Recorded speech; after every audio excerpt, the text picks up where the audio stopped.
quickly. If you just find Richard afterwards and talk to him about that.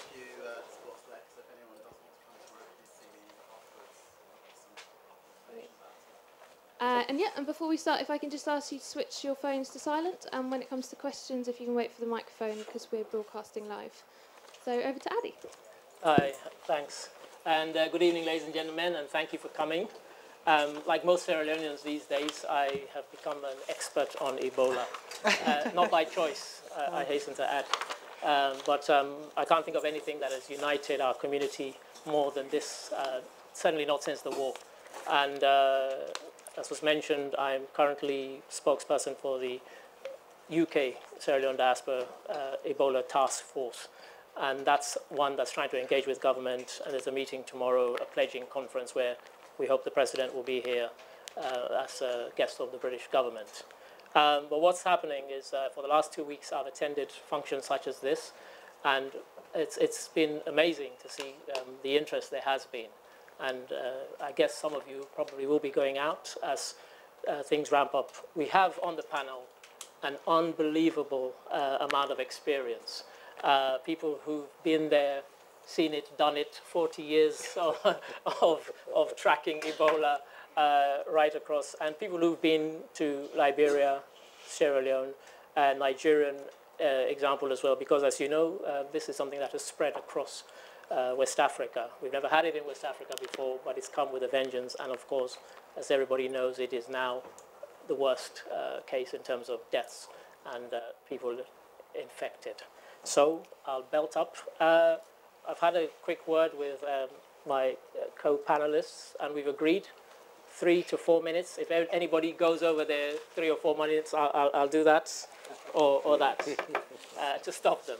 But then, because we know there are a lot of people here, and we realize that a lot of you have questions you might want to ask, really we want them to be questions, not statements. Just stand up, say who you are, and just tell us particularly who you would like to address the question to. So on the panel we have Dr. Tim O'Dempsey, Senior Clinical Lecturer in Tropical Medicine at the Liverpool School of Tropical Medicine. He was seconded to WHO as Clinical Head for the Ebola Treatment Center in my country, Sierra Leone, in Kenema, between July and August of this year. So he's somebody who has come back very, very recently. Some of you may want to shake hands with him, some of you may not. He's currently advising DFID and Save the Children regarding Ebola epidemic response in West Africa, and is due to return to Sierra Leone in October this year as clinical lead for the newly constructed treatment center, which is now being built and staffed in Kerry Town. So please, a round of applause for Dr. Tim O'Dempsey. We have Colin Freeman. He's the chief foreign correspondent for the Sunday Telegraph and author of Kidnapped: Life as a Somali Pirate Hostage. He was recently returned from West Africa. Ladies and gentlemen, Colin Freeman. And fellow West African Ike Anya, although in Sierra Leone we call them Ike, a Nigerian public health doctor, writer, co-editor of Nigerian Health Watch, and co-founder of the Nigeria Public Health Network. He's an honorary lecturer in public health medicine at Imperial College and a TED Global Fellow. Ladies and gentlemen, Ike. And the man I said has a long history with Ebola. Professor David Heyman, CBE, Chairman of Public Health England, Professor of Infectious Disease Epidemiology at the London School of Hygiene and Tropical Medicine. Everybody keeps saying, why can't they shorten the name of that organization? And head of the Center on Global Health Security at Chatham House, Professor David Heyman, ladies and gentlemen. And on my extreme right, Maini Nicolai, who's president of both Médecins Sans Frontières Belgium and MSF's operational directorate in Brussels. She worked firstly with MSF in 1992 as a supervising nurse in Liberia. And she has since gained a decade of field experience in Angola, Democratic Republic of Congo, Ethiopia, Rwanda, Somalia, and South Sudan. And she has recently returned from West Africa, and she's probably been to more African countries than I have. Maini Nicolai. So, ladies and gentlemen, I think what we agreed was I will take them in the order that I've announced the panelists. And so if I could ask Dr. Timo Dempsey to make the first intervention. Okay, well, thank you very much for inviting me. And I'd like to particularly thank Colin, because I think had I not been sitting next to him on the plane back from Sierra Leone recently, I wouldn't be here. So, I work at the School of Tropical Medicine in Liverpool. I'm a clinician. And I was actually invited by one of our registrars who was working at WHO, a guy called Tom Fletcher, to come out to Sierra Leone, seconded to WHO in July, August this year. Tom had been in Conakry and had subsequently gone to Sierra Leone to Kenema to do an assessment of the site there. And I spent 4 weeks there at that time working in what was the Ebola treatment centre there, which had sprung up from the Lassa treatment unit, which Lassa is another viral hemorrhagic fever that's endemic in Sierra Leone. And when the epidemic began to escalate in Sierra Leone, Kenema was one of the designated treatment centres. MSF were in Kailahun, which is further east towards the Guinean border. And when I arrived there, things were in a pretty dire states. The nurses, who were pretty exhausted at this stage, were on strike. So the wards were full of patients, pretty well unattended, and conditions on the wards were very, very hazardous indeed for everybody, patients and staff included. We were dealing with a caseload of between 40 and 60 patients. So in that month we saw over 200 patients, and bearing in mind the largest previous epidemic had a total of 264 cases. In total, we were seeing almost that number in a month in Kenema, and they were seeing similar numbers in Kailahun. The case fatality rates, the number of people dying, were between about 40 and 60%, so not the alarming 90% that we hear. But those kind of figures, I think, are embedded in the community perception of Ebola. So people are very afraid of the disease. They believe if they get it, they're going to die. They're stigmatized when they become infected. Their families are stigmatized. There's a reluctance to go to treatment centres, particularly if the conditions are very poor.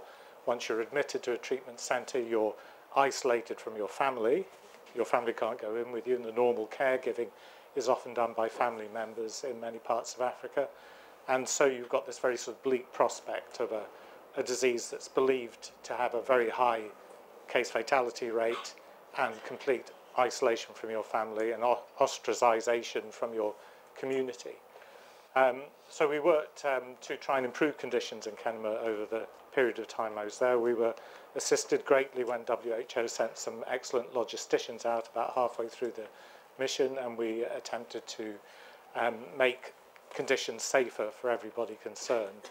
One of the things I think that was most striking really was the terrible impact this had had on the nursing staff. As I said, they were exhausted by the time we arrived, but many of my colleagues there, my Sierra Leonean colleagues, became infected shortly before and during the time I was there, and many of them died. So in the current figures for Sierra Leone are, I think, about 102 as of the 27th of September, 102 infections among health workers, half of whom have died, and about half of that total number are infections that occurred in Kenema.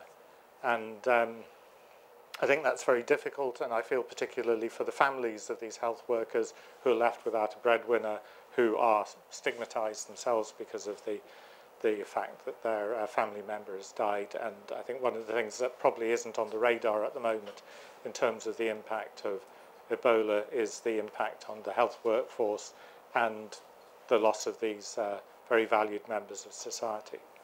I think I'll stop there. Yeah, okay, thank you. Bang on time. Thank you. And one of the things, just to pick up on one of the things before I move on to Colin, is that you mentioned the health workers. Of course, 4 of our senior doctors have died. And this in a country where you have 1 doctor to several thousand per head of population. So we can ill afford to lose 1, let alone 4, and 4 senior ones at that. So thanks for that, Tim.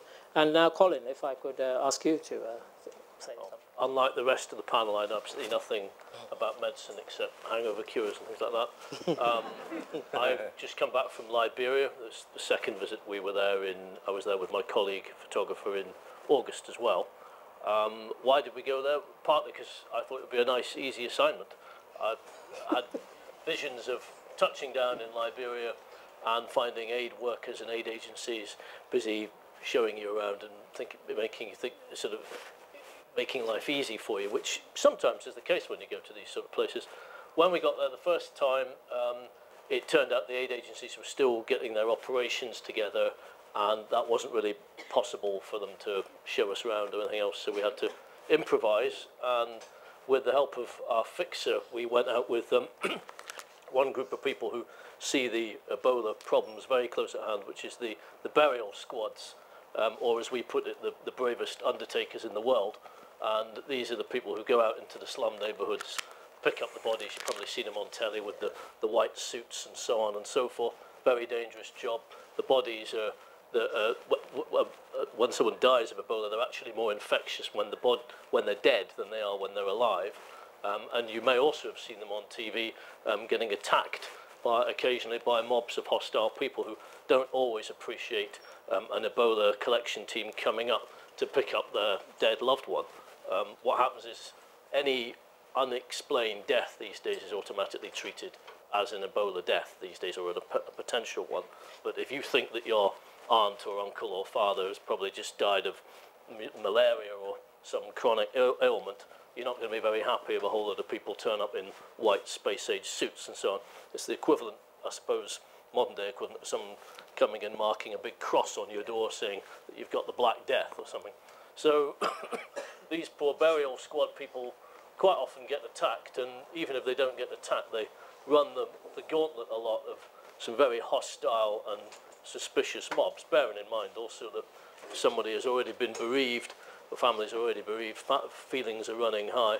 This all takes place in very teeming, crowded slums where there's very little room for manoeuvre and so on. And so obviously when you're following them around, this is all sort of part of the concern when you're actually reporting on it, because you can't wear these masks and space-age uniforms all the time, because you can only last in them, I think, about an hour or so at the best of times. That's wandering around in a clinic, never mind wandering around in a slum neighbourhood. And so what you have to do really is just make sure that nobody comes too near to you, which is the opposite of what you would normally do if you were trying to report on, trying to gain people's confidence. You have to ensure that they stay about 4 or 5 feet away. The nightmare situation is a mob developing and taking it out on you because you're media. In my case, I'm also white. They either think I'm a health worker who may be spreading it, or I'm an intrusive git who's come in to report on their plight. And you have to sort of work quite hard to overcome that. The risk then is that they then take you into their confidence and they sort of, go like this. Let me tell you this. You've got, so you have to keep people at a certain distance. Luckily, at the moment, there is a reasonable observation of that around Liberia, certainly.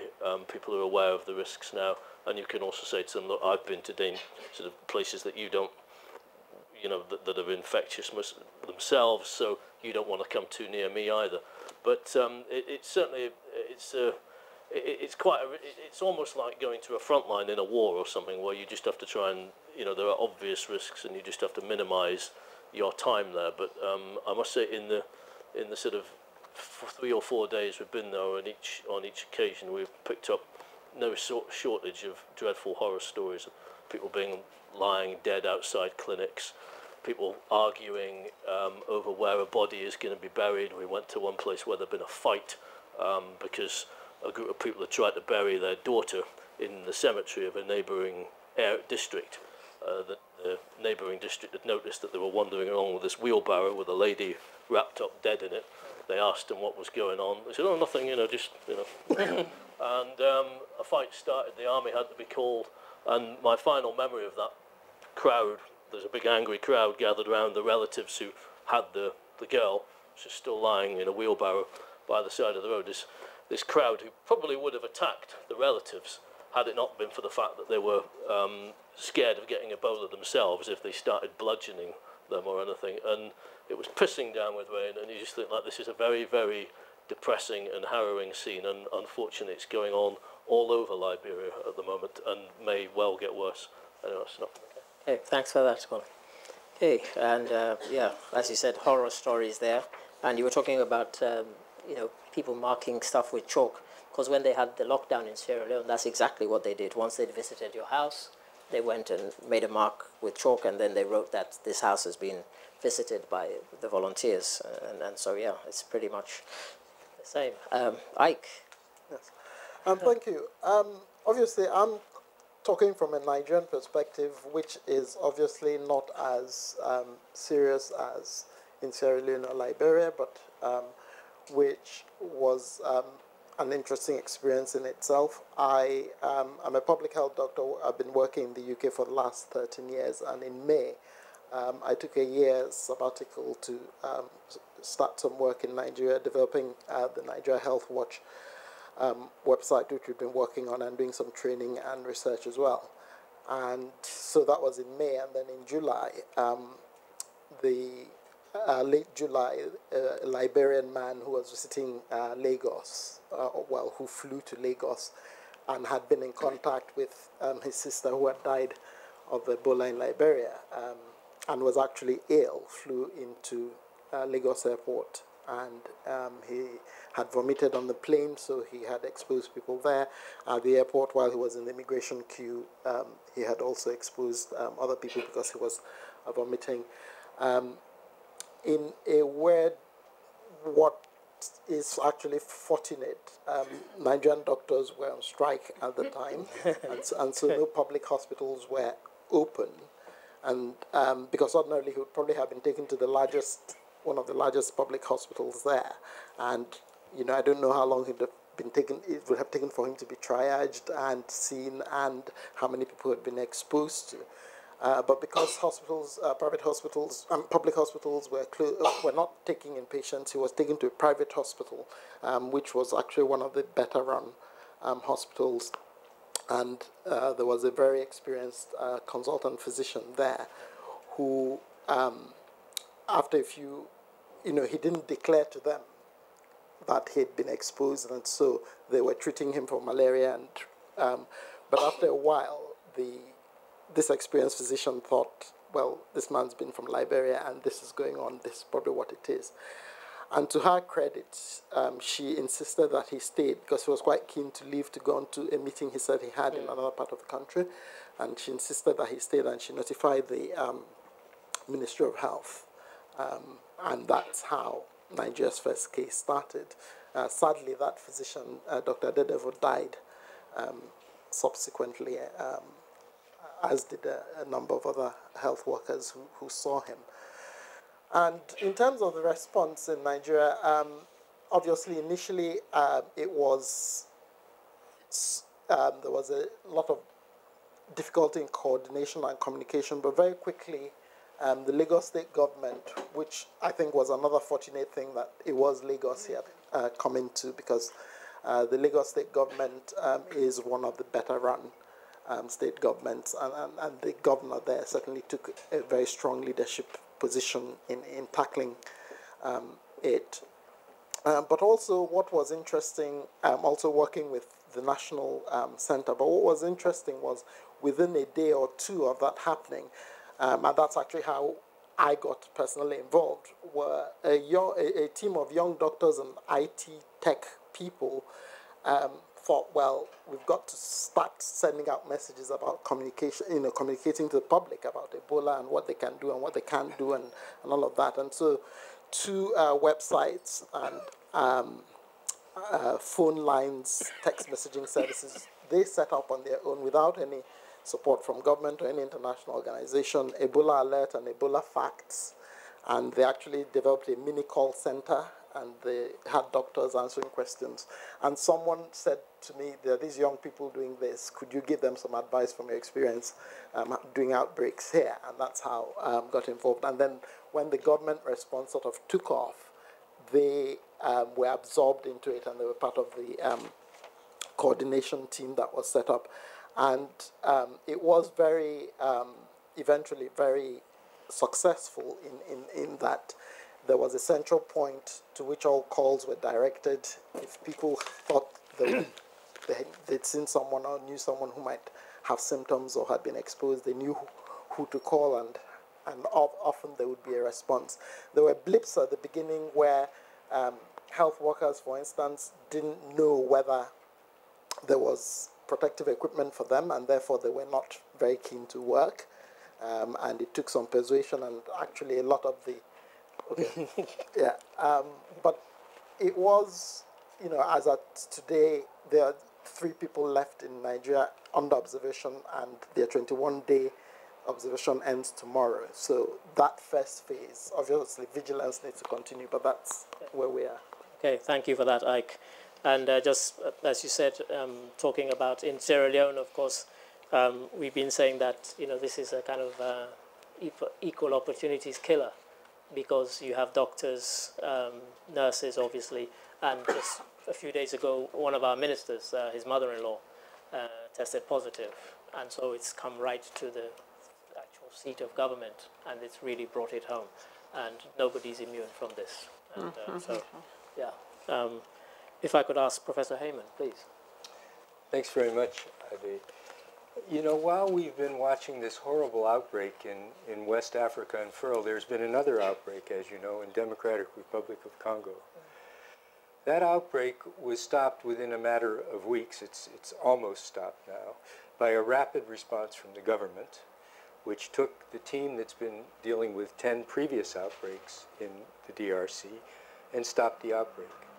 This is typical of outbreaks. If you stop them when they're in a rural area, where there's an organization in the communities with village elders, with a whole series of groups which work together, these outbreaks can be stopped relatively easily, and that's where they must be stopped. They emerge in rural areas, and they can be stopped in rural areas. This was true with the first outbreak, which I was working at, and it's also been true with all outbreaks since. At that first outbreak, it became clear that there are 3 strategies to use to stop Ebola outbreaks.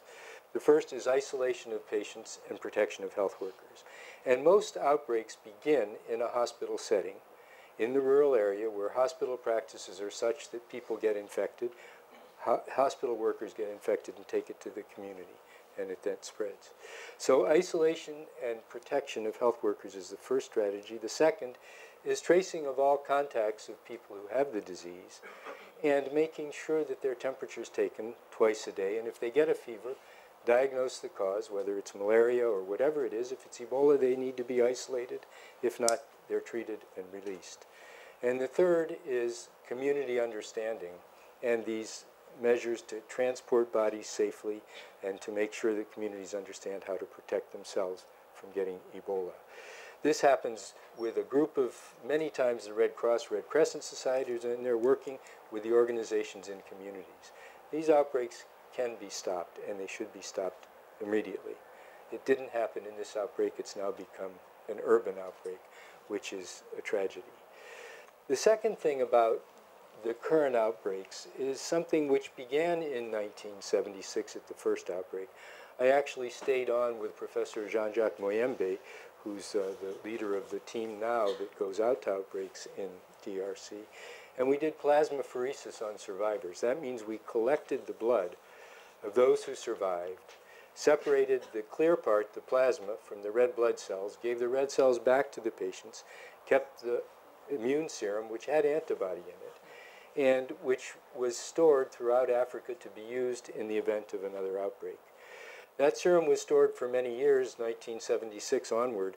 The next major outbreak occurred in 95 in Kikwit, and that serum was no longer useful. But it was used one time right here in the United Kingdom for a laboratory worker in 1976 who had an accident. He was given this serum along with interferon, some other drugs, and he didn't die. He survived his infection. So this was the principle back then. In 1995, there was no longer plasma available. And so Professor Moyembe, Jean-Jacques Moyembe, decided that he would give whole blood transfusions, blood from survivors, which was shown to be HIV-free, Ebola virus-free, but from survivors to patients. And he gave transfusions to 8 patients. 7 of them survived, 1 didn't. But this was toward the end of the outbreak. And it may be that they survived because the medical workers had learned better how to keep people alive and how to keep them alive until their immune system kicked in and developed immunity. But this is a possible intervention which could be used today, and there is discussion about how that might be done. Wellcome Trust is funding a clinical research platform. Professor Peter Horby from Oxford has won a grant from them to set up a clinical platform and to do some clinical trials on vaccines, on other drugs that might be available, and on immune serum in patients who have from patients who have recovered. A sustainable intervention should it be effective. And it's not understood whether or not it is effective. The clinical trials must be done, and they must show whether or not it's effective. So this is some of the activities that are going on thanks to the Wellcome Trust and to Oxford, and Cambridge is joining in on the plasmapheresis activities as well. And this could be a way of helping people who are infected, should that be proven to be effective. So there's much going on in the UK, as we've heard. There are many volunteers from the UK going out in the field, and there's also research being developed. And why should this research be done now, and why should it be done in these countries? Because you can only test something for effectiveness when the disease is present.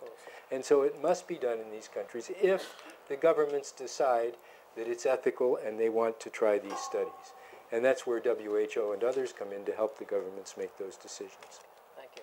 Thank you for that, Professor. And Maini, if I could ask you to...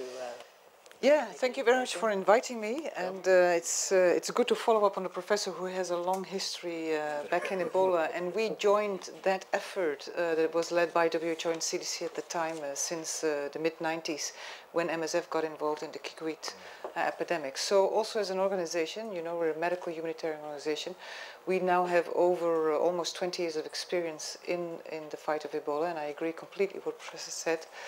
That in previous outbreaks, we've been one of the actors on the ground treating patients and isolating them. And the main elements of success was isolation, protection of health staff, and then do contact tracing and do, of course, safe burial practices, exactly the elements that you see. We brought them in practice in the past, and we've been able to control, together with the Ministry of Health, mostly in the DRC, but also in Angola, in Uganda, and I also talk about Marburg, which is a related virus, of course.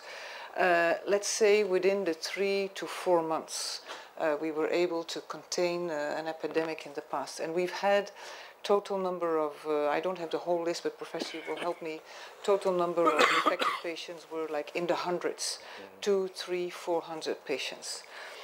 So we are working in Guinea, and we were alerted like by February, March in the forestal area, a typical area like we would see in Congo of some patients that passed in one village, passed away in one village. And in fact, looking backwards, we were perhaps recognizing it a little bit late because it was not a disease that was on our radar, nor was it on the Ministry of Health in this region. We should not forget that. A new disease in this region, nor the health workers, nor the population were aware of this type of virus in that area. We got into action in March to set up a treatment center in Gekedu, which is still the epicenter of this outbreak. And what I think is worrying in this epidemic is not only that it went to urban areas, because it was still in the forestal area. So we set up a center like we always do, and we thought, well, it may last a bit longer because the population is not aware, as you were mentioning, so we will take more time to get into the education of the population, get into safe burial practices and so on. But in the 4 to 5 months, we should be able to control. And I remember very well in March, we had discussions in the operations department, like we have so many crises in the same time, Central African Republic, South Sudan, I don't have to mention it to you, the journalists around the table, that there's a lot of crises ongoing. So we are looking at the deployment of staff. Well, this Ebola outbreak, let's say, takes a bit longer than usual because it's new in the area, 4 to 5 months. In the summer, hopefully it should be over. Well, we're not there today, we're October, so what went wrong? Of course, a lot of people will look at this. What we saw immediately, quickly after in March, what happened, 1 or 2 cases in Conakry. Whoa, this was a capital city. A different story to look into the control. What is very worrying today, that still in Guinea, which is a forestral, very rural area, we still have transmission. And we're 7 to 8 months in the epidemic, where we should have at least have it under control in the forestral region of Guinea. We don't. In Macenta, in Guinea, there's still active transmission ongoing. Same as in Conakry. So not only did it go to a capital city, but then it crossed the borders, of course. Guinea, if you see it on the map, very close to Sierra Leone, Liberia. It crossed into Sierra Leone and into Liberia. A lot of traffic is happening there, trade, etc. New disease for the people. People very scared. We say, oh, people, they're hiding the patients. We shouldn't judge them. It's a very scary disease. It's very contagious. If you don't know what it is, you need a lot of communication to inform the people and to tell them to come forward. So the spreading continued into the capital cities, including Monrovia. So I just came back from Liberia and Sierra Leone, and I have to say, as it was mentioned in my introduction, I started my MSF career in '92 in Liberia, a terrible war, very brutal. It was an emotional return to find the Liberians who came out of a terrible war now fighting this disease, and I can tell you, they're on their knees. They're on their knees, and it's a horrific situation in Monrovia today. So MSF, we scaled up our response. We're rewriting our guidelines as we speak. Every day we reinvent Ebola response. It's still based on the same points that the professor mentioned earlier, but the scale of our operations is unprecedented. This epidemic is unprecedented. We're running 6 hospitals. Now we run a hospital. In the past we would have hospitals of 20 to 30 beds. Now we're having a hospital in Monrovia, 200 beds. We're running a 200-bed center to do that same protection of healthcare workers, to keep that level of isolation. I tell you, it's a challenge. On top of that, a lot of other actors were absent at the beginning. There were courageous people who came in through the WHO and as you were saying, in Kenema and so on, doing this work. But the burial practices, we had to get involved in that as well in Monrovia. The water table was so high. The burial sites were full with water, so we had to get into cremation, which was a cultural blockage to get into that. Luckily, the president gave a decree that we were able to burn, and we found a Hindu site outside of Monrovia where we could burn corpses. But these kind of sites, you can imagine, traditional is for one person to be buried, etc. So we had to reinvent to be able to burn on wood in open air more than 60 bodies per day. So you can imagine how we had to redo this. We have ordered an incinerator from the UK, transported it to Monrovia. And because we were so alone fighting this, we were opening a 120-bed, now it's a 200-bed facility, in the same time installing an incinerator. And I tell you, the people are dying at our front door.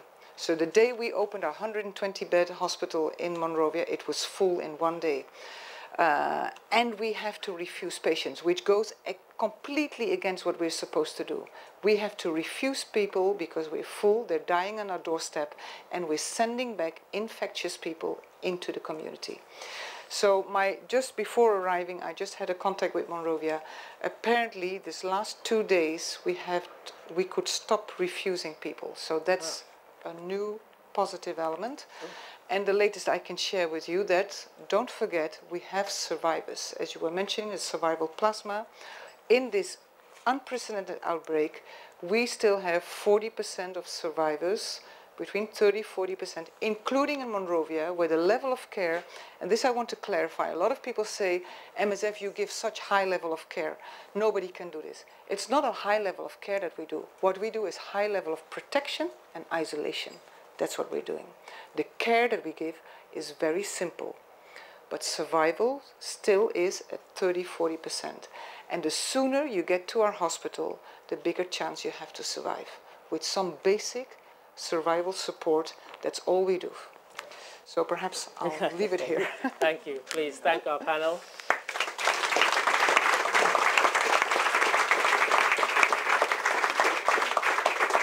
And perhaps I'll start with you, Maini, particularly because for a lot of people, they see MSF as having been at the forefront of this. You mentioned that in February and March, this was recognizing Guinea.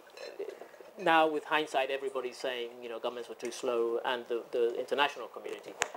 Regarding the African governments, once you had identified it, was it the fact that they were not listening or that they were blasé? Why were they slow to act? I know part of it is to do with the weak health systems in the country, but there also seem to be other factors.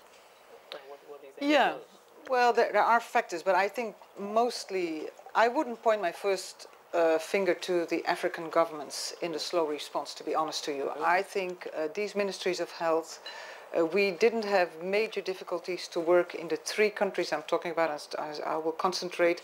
Nigeria for us has been a smaller problem, of course, so let's talk about Guinea, Sierra Leone, Liberia. We didn't have any problems to work with the ministries of health in these countries. Guinea, I know some of you perhaps have been there, Guinea, Conakry, Donka Hospital, which is the referral hospital of the capital.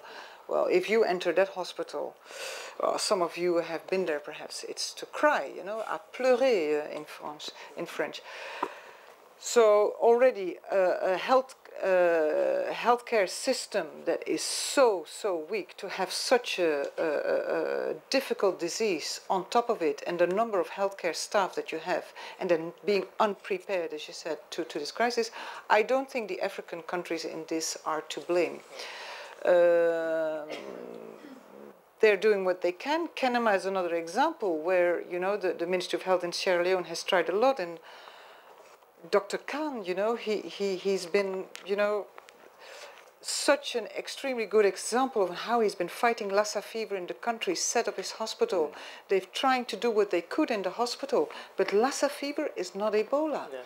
And it's so contagious if you have infectious people in front of you, and you have to protect yourself.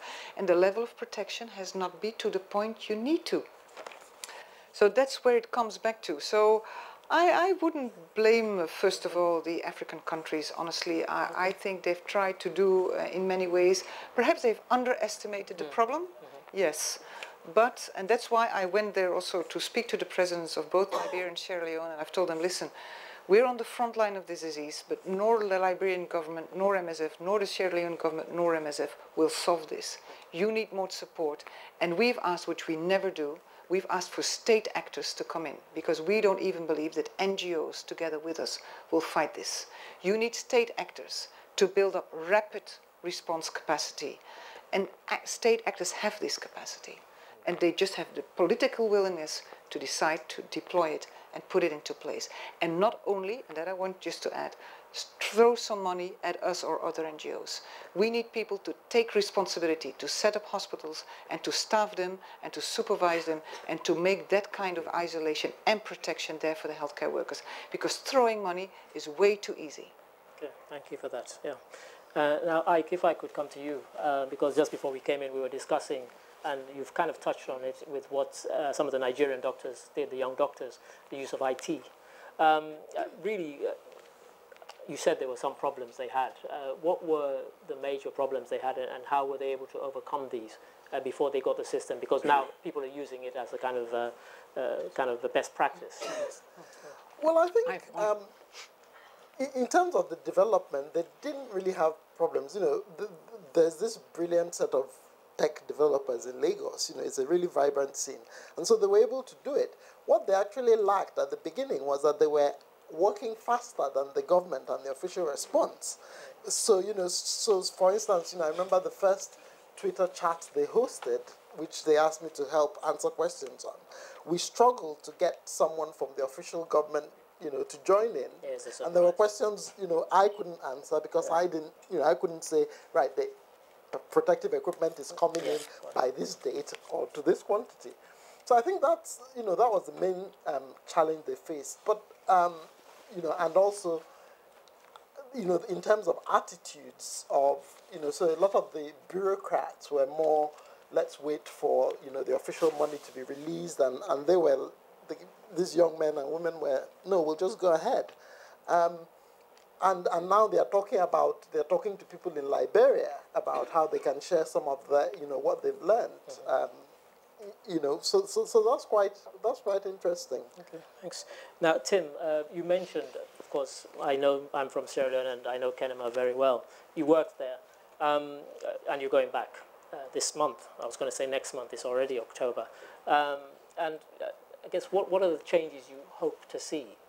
You mentioned how things were when you were last there, and I presume you're keeping in touch with the people who are there. And what are the progress reports you're getting, and what are the changes that you expect to see when you get there? Well, I'm actually going to go to Carytown, but specifically in Kenema. So the government, one of the great problems with the Ebola epidemic is it's paralysed all the other health services within the country. And so the medical and surgical adult wards were completely deserted in Kenema. The paediatric services were grinding to a halt, as were maternity services. And the latest information I have actually about Kenema is that the Ebola treatment centre, the recommendation is that it moves out of the government hospital. There's an IFRC Ebola treatment centre a short distance outside Kenema, which is beginning to scale up to receive patients. I think there are some advantages in moving the Ebola care out of the government hospital. Hopefully that will give people an opportunity of going somewhere for other illnesses where they can receive treatment. We're also getting into Lassa season, and we need the Lassa treatment facility to be available to people that are infected with the Lassa virus. So that's particularly what's going on in Kenema. But I think really the frightening thing for everybody involved in this, the accelerated epidemic that we've seen occurring in Liberia, that is likely to be mirrored with about a 6-week lag in Sierra Leone.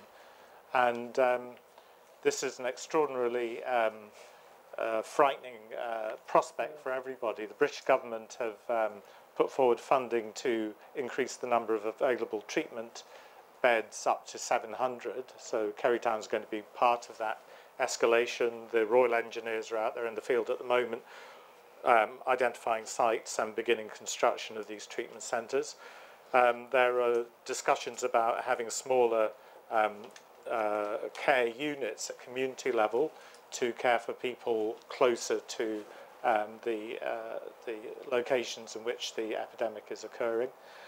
But really, putting up structures is not going to solve it. We need people to care for the patients. We need to try and reduce the community viral load by getting people who are infected early into centres where they can be supported, and hopefully the majority of whom will come out as survivors.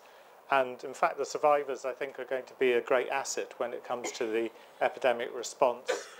We believe that they'll have a high level of immunity. This isn't proven, but the thinking is that they should have some immunity to this particular strain, and therefore I think if we can use them as an asset in the epidemic response, then it offers some additional hope. So let's reduce the community viral load, let's improve the effectiveness of supportive treatment. We're not talking about experimental drugs, we're not talking about new vaccines for this. We can get the case fatality rate down to probably around 30% with the kind of management that is available right here and now. I don't mean in London, but that we can do in Kenema, for example, or in Carytown.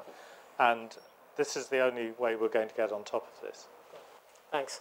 Now, for a lot of people, we concentrate on the health factors, the deaths and so on, the dramatic stuff. And I guess it falls on journalists to bring that story a lot of the time. I mean, the doctors aren't journalists, they aren't the ones who carry the story. You mentioned going to Liberia, and before we came in here, we were saying that there might be journalists here who are thinking of going out, and we need to give them the real flavor without scaring them off. And you kind of touched on it. And I just wondered if you could just amplify some of the constraints and some of the things that you struggled with when you went there, because believe me, if you go to somewhere like Sierra Leone or Liberia in the dry season and you go there in the rainy season, like going to two different planets, it really can make a difference of that magnitude. And I just wondered if you'd say something about that. It was very, very wet. It pissed it down with rain. I didn't realise until we went out there that Liberia is actually one of the wettest countries on the planet. It doesn't have rainforest for nothing. But what continues to surprise me is how few other people have been out there. The BBC have not, I think have only sent one crew, and they went out sometime in about mid-June. I listened to a radio programme a few weeks ago where they were actually talking about covering it, and the relevant BBC editor said that even by BBC standards, this one crew that they sent had to fill in an enormous amount of health and safety paperwork. So you can imagine, several days' work. And that particular crew also took their own doctor with them, even though they were being taken under the wing of Médecins Sans Frontières, who would have had doctors as well. And since then, they hadn't sent anyone at all. And I think the Telegraph is one of the only papers that has. We are amongst the few reporters, papers that have sent people out there, somewhat to my surprise. I mean, compared to going to Syria, for example, or Iraq, it's not really that much of a risk, or it doesn't strike me as being so. You just have to be careful that you don't come too close to people. If you're in hotels and so on, obviously there's a potential risk. You worry that the hotel. When I first got there, I was worried that the hotel workers might be handling food and all that sort of thing. What can you do about that? Not a lot, but at the hotel we stayed at, which I admit was a nice business class hotel, quite surprised in Liberia, we noticed that the head of the Centre for Disease Control, which is sort of your kind of stateside equivalent, was staying there. So as well as watching to see whether he washed his hands, and so on, I sort of thought, well, if he's eating here, it's probably okay. And every public building you go into, or any well-run hotel, you wash your hands with chlorine and so on and so forth. So there are precautions you can take. It struck me as being a bit like very basic rock climbing or something. If you were careful, nothing was going to happen. It's only if you chose to, sort of wander off the cliff, then yes, you'd be in big trouble. But it didn't really strike me as being too risky. No. All right, thanks.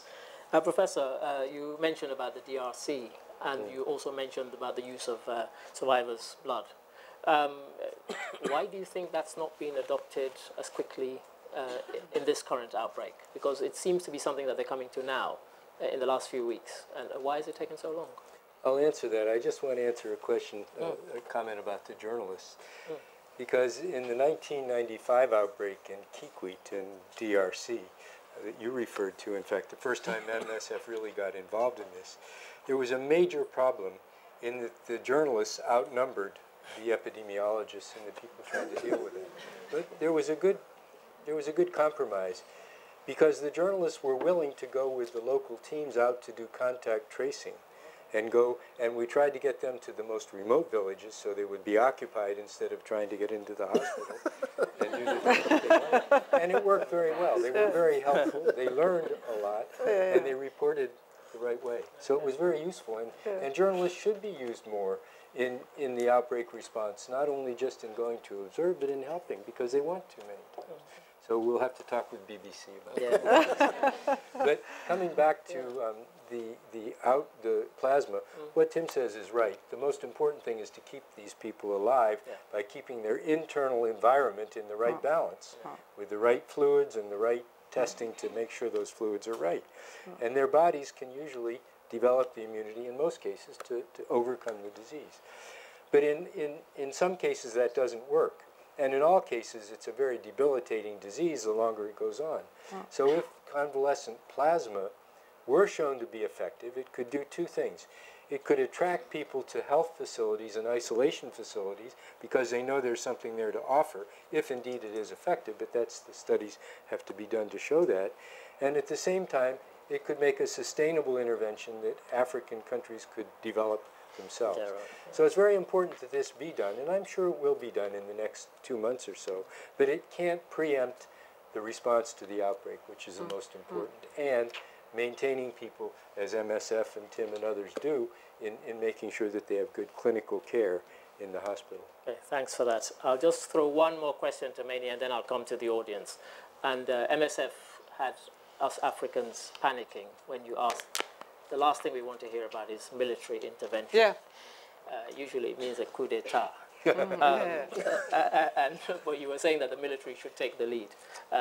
Or is it just the tactics? No, I want to nuance. I think it's been misunderstood. Yeah, we didn't say, never said the military should take the lead. Yeah. What we did say, and this is extraordinary that we did, we normally ask for other aid agencies to come in, and we saw that the reaction to the epidemic was way too late. And anyway, we also, for us, the epidemic is unprecedented in the response. So we went over our normal capacity, and what we do, because we have to rotate the staff, right? So for security, we only leave people in 4 to 5 weeks, and then we say, you have to come out and we have to replace you. So you can imagine that we are running today with more than almost 300 international staff on the ground, plus 3,000 nationals. So to keep that whole operation running, you can imagine, and in the meantime being in South Africa, South Sudan and CAR and whatever. With the deployment that we do, we see that smaller NGOs will not be able to fight in the same size as us to scale it up. So we said we have to make an extraordinary appeal and call for state actors. That's what we've done. We've called for state actors, including civil protection and military, but not military, security forces, military in the sense, because when we go, let me give you an example. I was in the tsunami in Asia and in Haiti after the earthquake. Big natural disasters, everybody's there. Everybody's there and everybody talks, oh, where's the coordination of the humanitarian actors? Indeed, and they're right, because all the humanitarian actors are there. Everybody wants to take its piece of the pie. I'm here, I will build a hospital, including state actors and the military.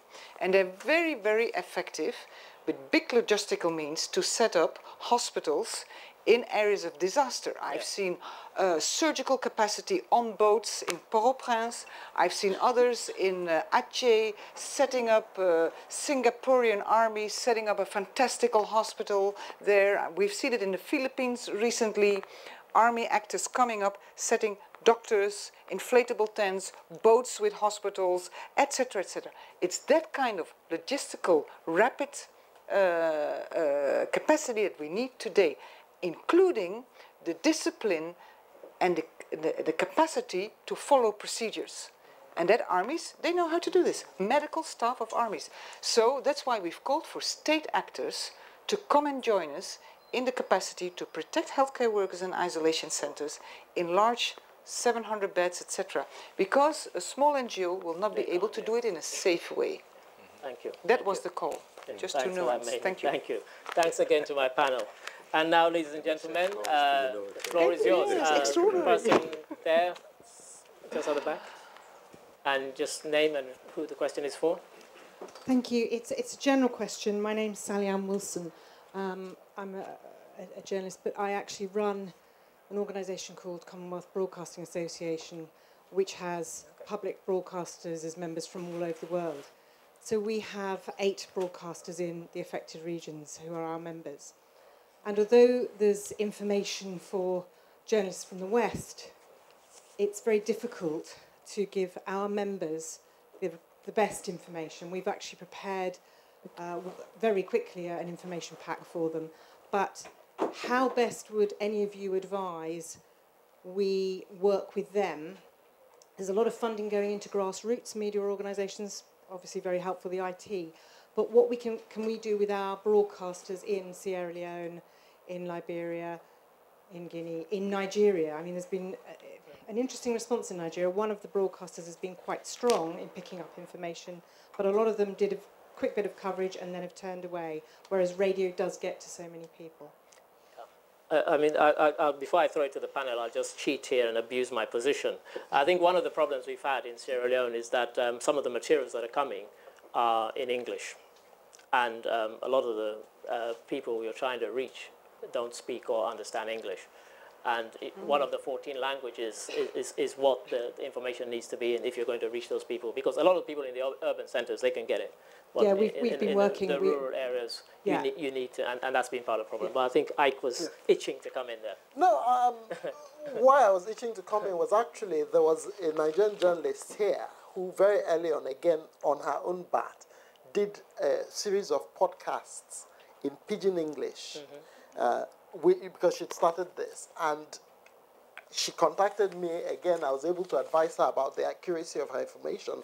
And we put it out on her website. And we sent that link to all the major Nigerian broadcasters. And some of them, used it and played it. In terms of what can be done, I think it's important, to secure those sorts of resources, people who can translate there's a wealth of material, infection control, MSF has some, CDC has some, again, that was something we tried to do, sending out some of that through our website to Nigerian doctors and nurses before there was even any official response.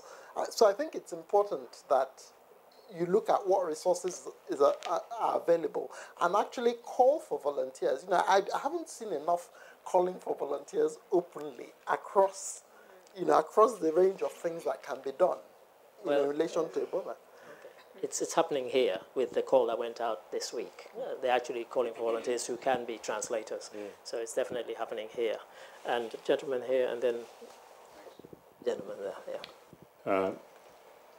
I'm David Rothschild. I run a company in Liberia with 3,400 employees and we're members of a Ebola private sector mobilization group with 48 companies working in the region with thousands of employees.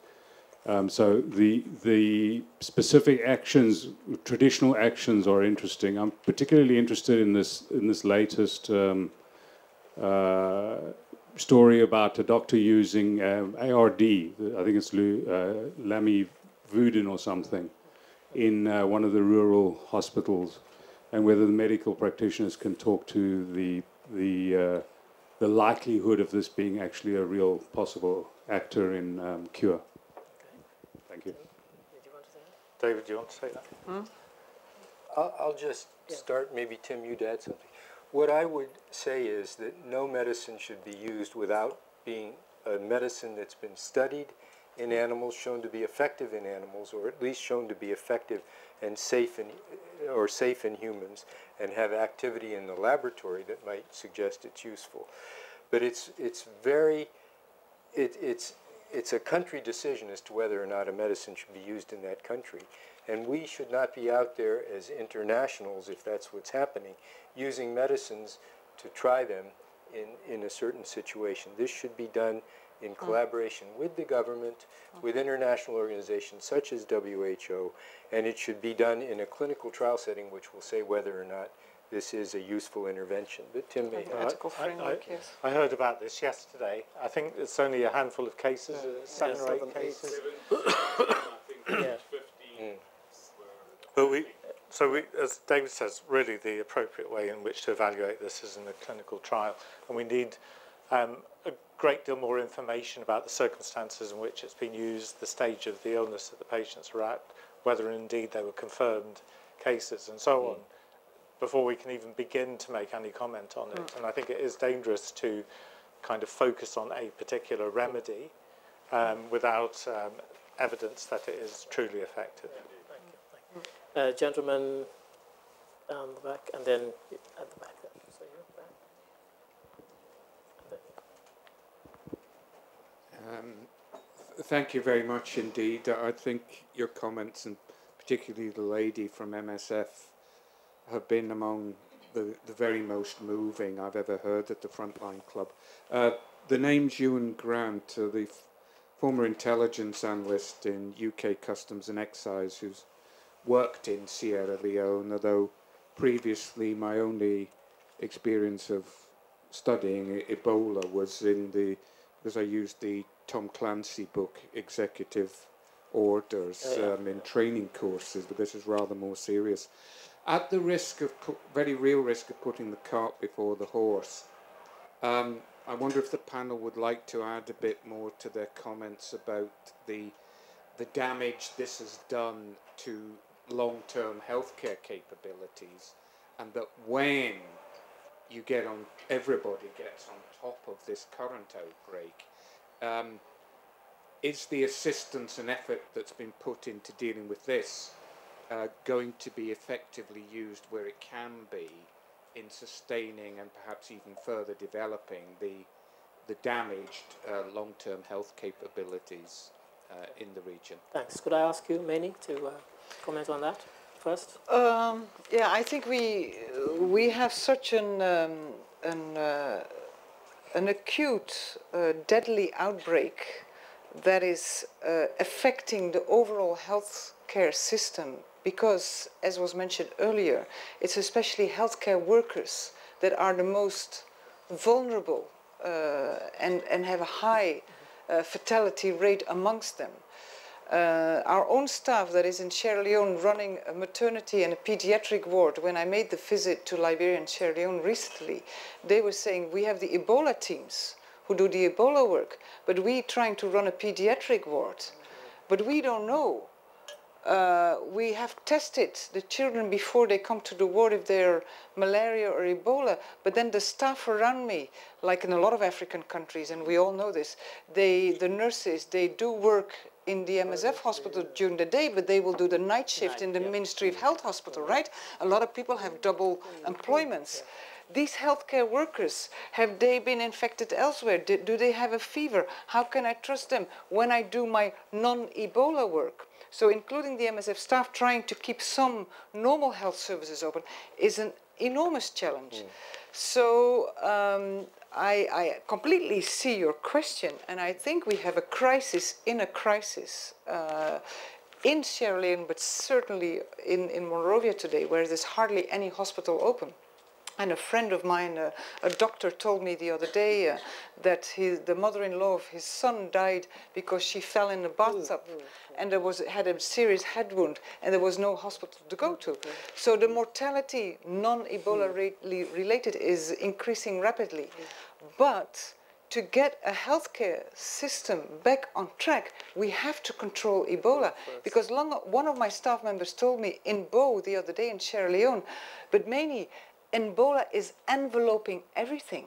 And it's true. When you listen to the other healthcare workers and some of our MSF staff trying to keep this pediatric ward open, it is enveloping everything. So we have to get this epidemic under control. And then indeed, I agree with you, and I've told already internally to our services, listen, Liberia and Sierra Leone next to Guinea have to remain high on our agenda for the coming years. So we have to foresee already in MSF budgets to remain in those countries for general healthcare, and I think a lot of other actors need to do this. But we have to get this under control, especially for the healthcare workers.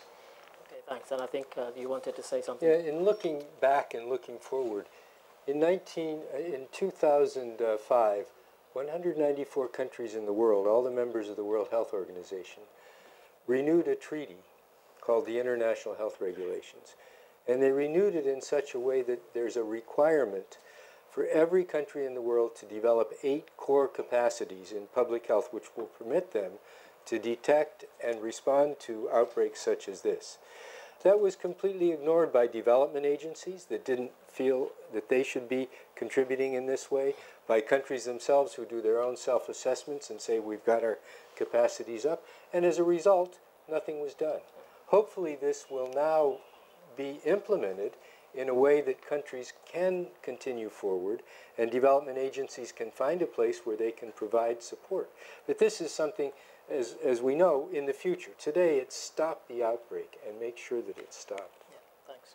I think, Tim, you wanted to say something as well. So just to give you an idea of the predicament that healthcare workers are in at the moment. So if I'm, let's say, a nurse in the community and somebody knocks on my door in the middle of the night and they're ill, what am I going to do? Tell them to go away I'm going to do what I can to help them. They might be a family member, a neighbour, whatever, and they have fever, but I've got no personal protection gear at home, and I do what I can for them. And I think the majority of our nurses in Kenema that got infected were infected doing things out of the kindness of their hearts for their neighbours and their friends and families in the community, and that's where they got infected. Many of them were infected looking after their colleagues in the community.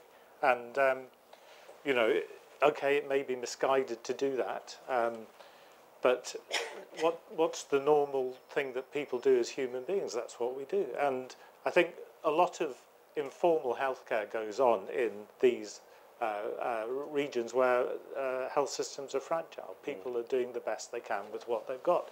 And Ebola is a very unforgiving virus, and it has torn through the health infrastructure because of these systems.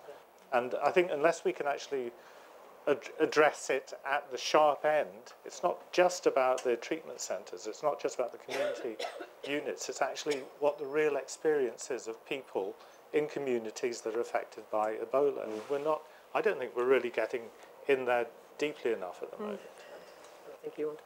In Liberia, on my first visit there, there were no accurate statistics, which gives you an idea of what the chaos, but there was at one point there were at least 4 or 5 of the main A&E hospitals around the country were shut, partly because medics had got infected as a result of treating patients, and their colleagues were therefore scared to come into the hospital, and also partly because patients were getting scared to go into the hospitals because they thought they'd get off the medics. And one particular place we went to out in a place called Bong County, the hospital was shut there. It was the only medical facility for miles around where you could get any proper A&E type care. It had been shut for, I think, at least a month or something. They'd actually turfed a lot of the patients out, just saying, sorry, can't look after you anymore.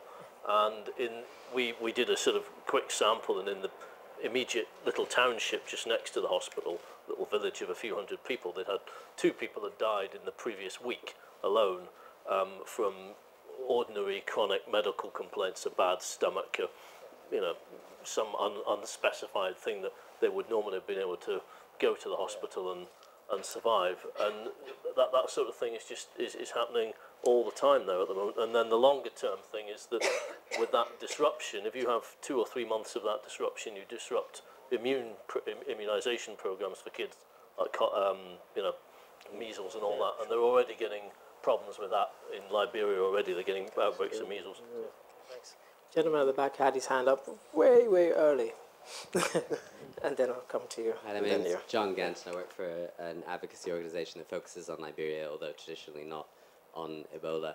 And I think I'd like to direct my question towards Ms. Nicolai, if possible, but anybody else wants to chime in, of course. Yeah, so we've been worried about this, of course, for a long time, and people would talk about the need for the international community to make a response, but that was kept quite vague. And then the WHO came out with a roadmap which seemed quite thin. I mean, maybe 2 months ago, 6 weeks ago. MSF made its speech 3 or 4 weeks ago about state actors, and that led to an immediate response, and the US pledged 3,000 troops. Troops, excuse me, military logistics, I beg your pardon, to build, and the principle, the headline of that, excuse me, was to build hospitals, to build clinics. And I believe it was 1,700 beds was the general top-line figure. And amazingly, the partners with whom we work in Liberia were relieved at this, which we were really, really happy that they, thought that this was a good idea. I think what we continue to hear from our partners there, though, is that this, and what we've heard today, not nearly enough, and a lot of the need is for people, is for staff members, and I think the US will be training up a lot of people, but they're not there now, and this is some distance off. And it's that the curve's getting worse, the infections are going up, and these clinics will be built, but it's going to be a while yet. It's going to be weeks and weeks. Do you have a question for Maney? Beg your pardon. The question is, very specifically, what else is needed and who's responsible? So the US has pledged X. Who needs to step up to add to it to stop this curve? Or do we have the resources we need now? Well, I don't know if it's for me to respond to that. We've made a very clear statement. I think since June we've said this is out of control. The Ministries of Health, CDC and MSF are not controlling this, so including WHO. So we need more actors on the ground with hands-on work.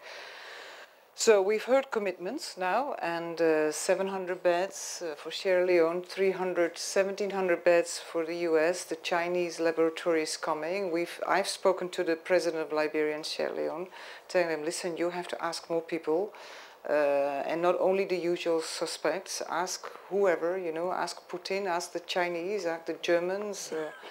A lot of these countries have capacity that they should be able to bring. Now, yeah, we now have to see what comes from it, and I can only say, yeah, that we have to continue to ask for this and see who will bring it and keep them accountable to their words. And as I said before, just throwing money is not enough. We need people that take responsibility and care for people and work in the communities. And there's so much more work to be done next to the treatment centers. Taking care of the dead bodies. The Red Crescent Society is overloaded. To go into the community in Monrovia already to search for the dead bodies, bring them and burn them. There's so much work to do, and we need people that tick a box and say, I will do this task and I will make sure it's been done. That's what we want people to do. And we will talk again. I can promise you here, we will seek the public again, and we will tell if tasks are not being done. So this is my promise today. Thank you. Lady there just behind you. Should we take a few together? Just Yes, we're running out of time. yes, because I think time is against us. So I'll take 3. Thank you. My name is Amy Mina, and I work with Save the Children. Thank MSF for their leadership. We know it's a really huge task. One question, we've talked a lot about the healthcare services. If any of the panelists can speak about the impact on the economy, on education, on other parts of the functions in both Sierra Leone and Liberia. I can talk about Sierra Leone, both on the economy and education. Yeah. Thank you very much. I remember seeing graphs of the data at the beginning of the summer, and for reasons that I'd hope you'd comment on, the Sierra Leonean graph spike rose much more sharply and quickly than any of the other 3 countries.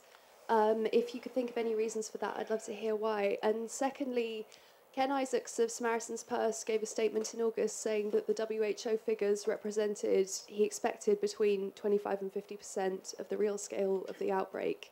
Do you have any thoughts on how true those figures are? Okay, and the gentleman here. Thanks. Dr. Keith Thompson, I work on and off for Mercy ships. Sadly, our ship's now not going to West Africa because we can't risk of getting it on board. It's now off to Madagascar. But I had a comment the other day by WhatsApp from a young Sierra Leone friend of mine. I was actually in the country in May, and when there was really nothing much happening. It's extraordinary the rate that's gone on.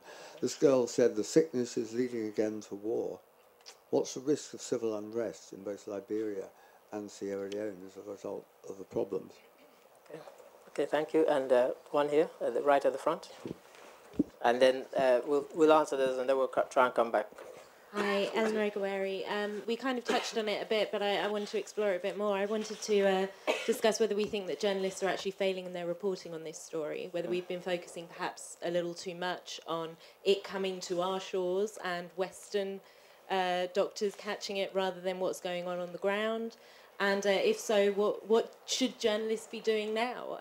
How should their reporting change? And really, will we be looking back at this as the story that we look on with shame, really? Okay, thanks.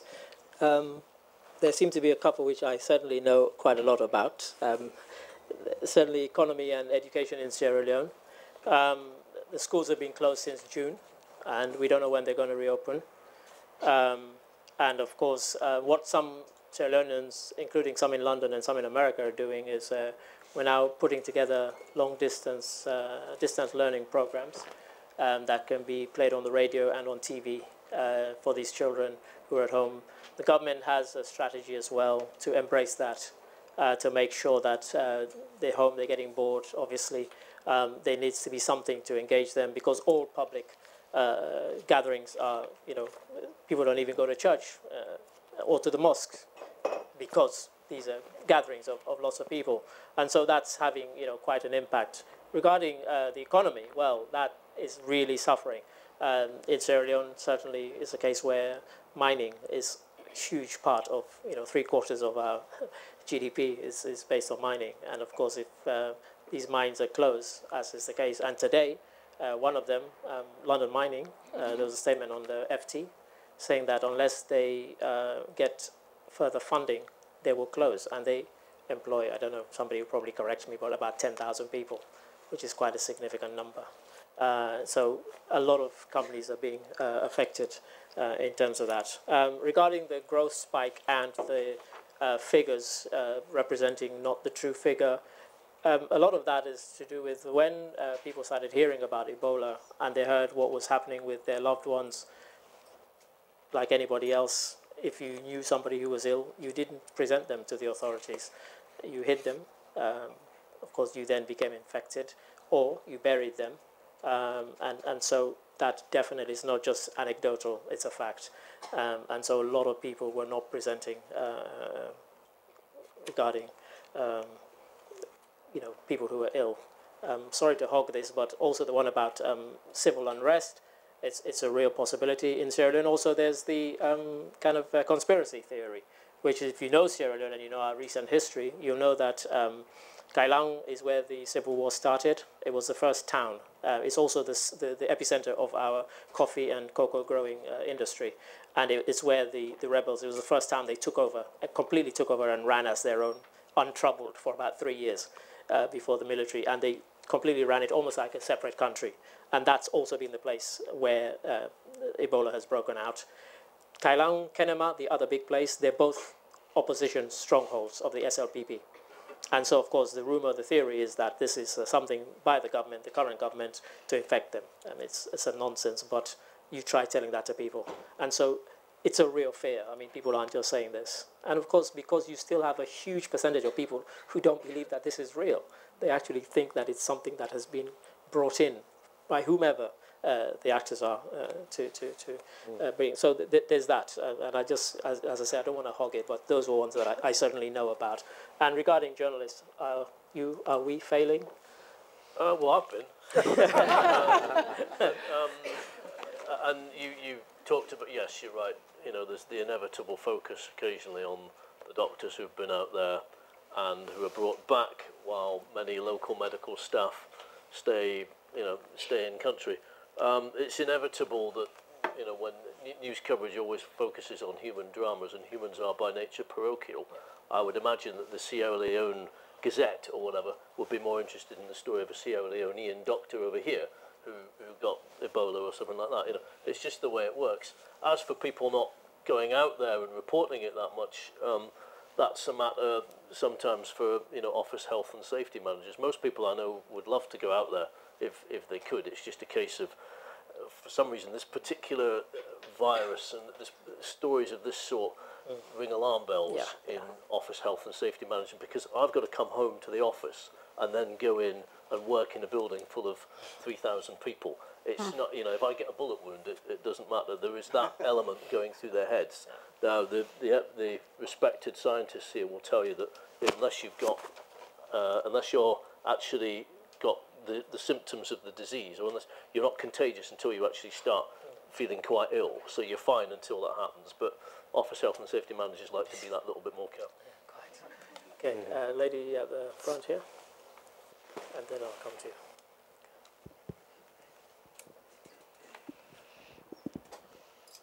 Thank you. My name is Isabella Lisk, and I have Sierra Leonean heritage, part of the UK task force here. Liberia was criticised when they had a lockdown, and Sierra Leone tried it for 3 days. Now, I'd like to ask the panel if they thought that that was effective in any way, and if they would advocate another lockdown, or if there's anything that they would change, because part of what they're advocating is contact tracing. And would it help? Do you think the last lockdown in Sierra Leone was effective? Okay, and the gentleman there.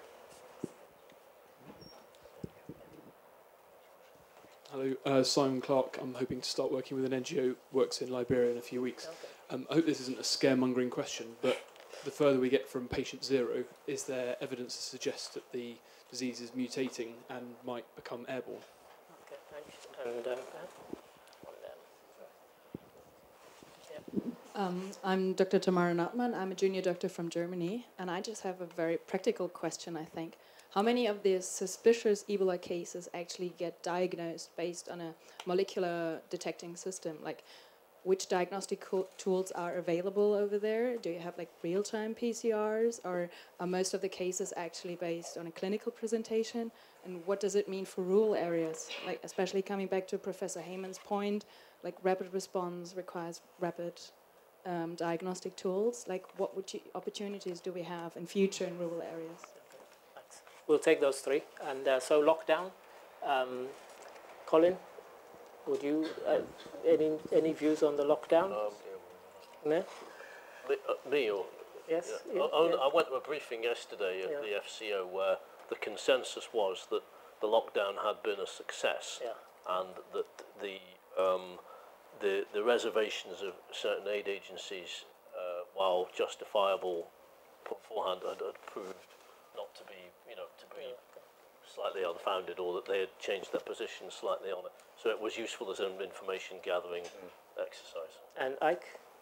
I mean, I think it wouldn't be traditional public health advice, but certainly this is unprecedented, and I think, we've lent everyone scrambling around.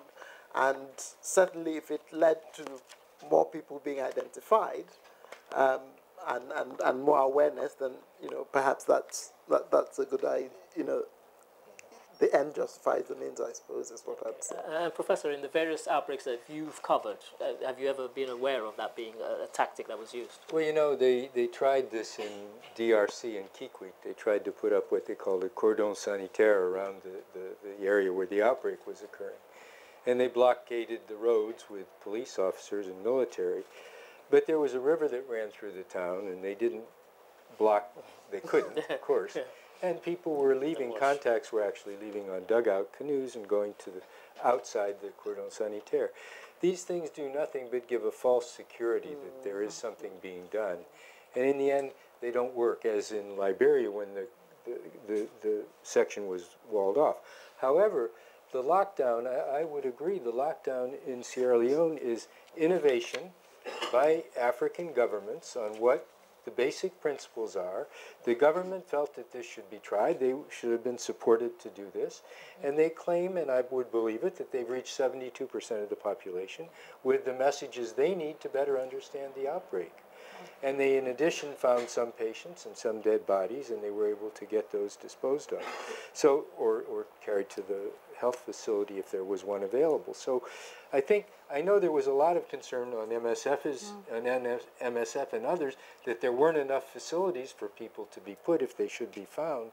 But, governments have a right to speak out and try what they want to do, and the government wanted to try this, and I think that we were all pleasantly surprised that this did have some effect. Okay. Gentlemen, you didn't want to scare us with your patient zero question, but you did. And I just wondered if anybody on the panel wanted to... I would say it's irresponsible. What the op-ed that was in the New York Times 2 weeks ago was irresponsible. This virus, there's never been in history a virus that's been transmitted in this way that converts to a respiratory virus. There's hepatitis B, there's HIV, there's a whole series of viruses that are passed in this manner. And they've never converted to a respiratory virus. And there's no evidence anywhere that this has occurred in the epidemiology. However, these viruses can become less virulent or more virulent as time goes on. There's a virus called the monkeypox virus, which infects humans from an animal reservoir, probably a squirrel, and it can transmit to 1, 2, or 3 people. It looks like smallpox, but eventually it's too weak to continue to transmit, it dies out. So they can mutate in a way that they become more or less virulent, but certainly there's never been, and others may want to correct me on that, but there's never been in history a virus that's changed from one means of transmission to another. So it was irresponsible on the part of Mike Osterholm, who reported this in an op-ed, I feel. And your question? I completely agree. Sorry? I completely agree as well. Okay. So the testing question, so it's real-time PCR is what's used. Yeah. You can get diagnosis within a couple of hours. The big challenge is to get the test out there into the affected communities so that we can rapidly identify people if they satisfy the case definition for Ebola, they get tested. If they're negative, they're out. You know, then the risk is keeping people together, some of whom are positive, some of whom are negative, but satisfy the case definition. So we need to really scale up, and there are attempts to scale up testing and have it available as peripherally as possible. It's really important. Yeah. Great, thanks for that. Well, the cliche is, all good things must come to an end. And that includes even this. I don't know how many of you know that even in the midst of Ebola, people are making jokes in Sierra Leone. They don't shake hands, they touch elbows, and they refer to it as Ebola. and also the saying in the last few days is that if you don't want to get Ebola, it's as easy as ABC, which is avoid bodily contact. So you know, people can still smile. They can still smile. So, ladies and gentlemen, if you would like to join me in thanking our panel, Dr. Tim O'Dempsey. Like this.